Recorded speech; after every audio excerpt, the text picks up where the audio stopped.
আয়াত দ্বারা প্রমাণিত আমরা যারা কোরবানি এখন দিচ্ছি, সামনে কেনার জন্য প্রস্তুতি নিচ্ছেন, আপনি যদি মুত্তাকি হতে না পারেন, আপনার জীবনের কোরবানি কিন্তু কবুল হবে না।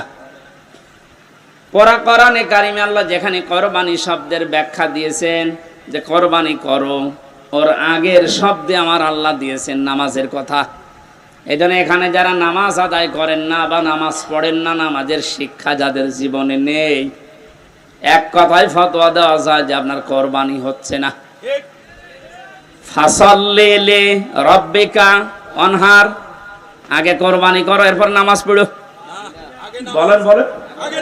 এজন্য নামাজ যারা পড়ে না তাদের সাথে ভাগ দিলেও আপনারটা হবে না। এটা একটু কড়া হয়ে গেল। আরে ভাই, এই যে পুরাটা মিলে হাত, এতটুকু যদি না থাকে বাকিটুকু দিয়ে কিছু করা যাবে?